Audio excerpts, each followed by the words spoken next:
Hello again, I'm John Terzak, and welcome to another video cooking lesson at Seasoned Cook.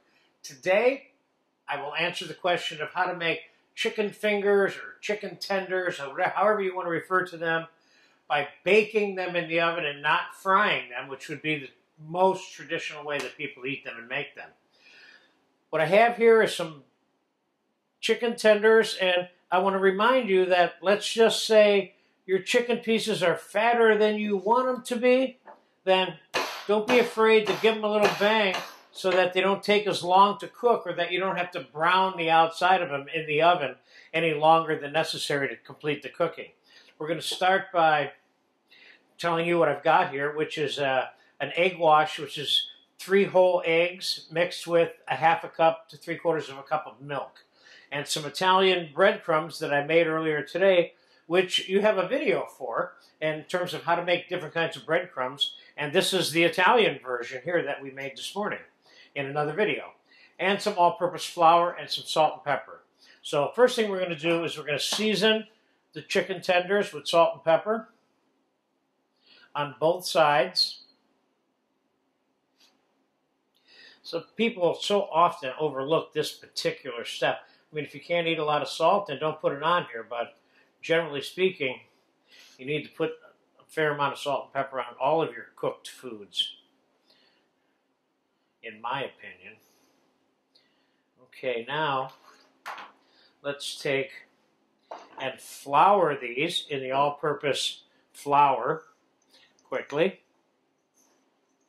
With the exception of the baking time, which that doesn't require any hands-on, this is a pretty quick item to make. Now, shake the flour loose, put them in the egg wash.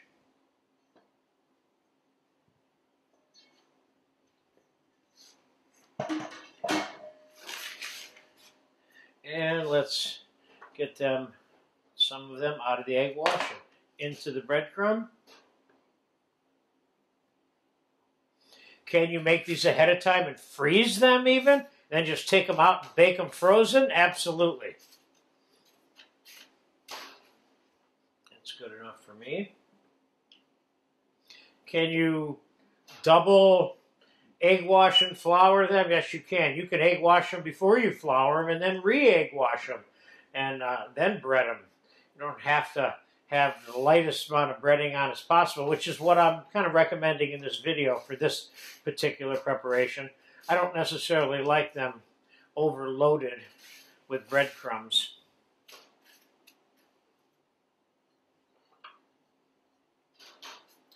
And we got a couple more here.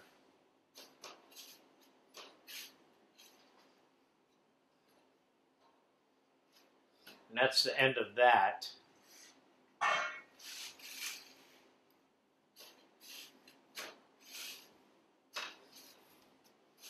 Again, any flavor you want to make.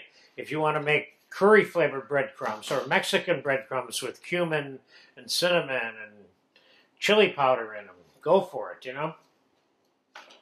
So now, what I'm going to do is, after I take my gloves off here, is I'm going to spray this rack. Now, could I put them on a flat sheet pan if I didn't have a rack? I could, but I want them to brown all the way around. So I have some olive oil spray I'm using here, but you can use whatever oven spray you have.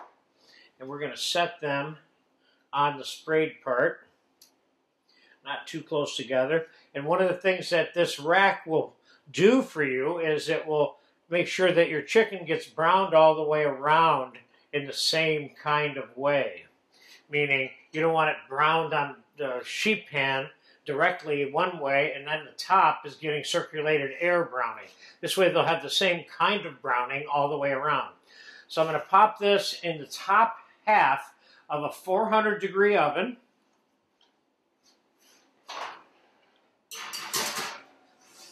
And I'm going to estimate 15 to 20, 25 minutes, depending. I have it at 400. Could I cook it at 450? Could I cook it at 500? I probably could. But they're going to be nice and brown and crispy at 400. They just have to stay in a little longer. So we'll be back as soon as they're done, and we'll get them on a plate.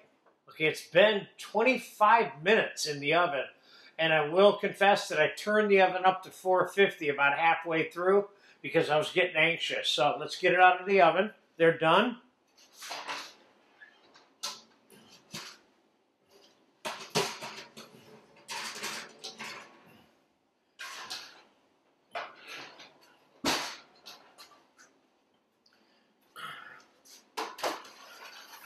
And these look good. Now, what would I normally do? Well, first of all, let's take one of these and cut it here for you so we can just check the doneness level of this. Wow, that's really, really juicy also. That's great. Now, what would I normally do? And this is strictly an option for you, and that is I'm going to put a little bit of melted butter on these. This is the kind of thing that I would normally do. But, you know, if you're trying to stay away from the fried and the butter, then this would not be the thing to do, obviously. These look good with the melted butter on them, I got to tell you. They really do. And they're crispy. These are crispy. They're as crispy, I'd go so far as to say they're as crispy as anything that I've fried. So this is definitely a good alternative to making chicken tenders or fingers instead of frying them, you know. Just throw on a plate like some logs. You'll notice that these are not stuck to this at all either. Let's just throw this one in here too for fun.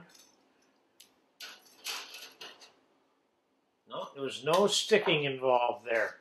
And I'm going to throw some green stuff on these just for fun. Obviously, your herb-flavored yogurt dip or barbecue sauce or honey mustard, whatever your thing is when it comes to, quote, fried chicken, because although this doesn't really qualify as fried chicken, any kind of brown, crispy chicken like this, you know what to do with it. You don't need any advice from me.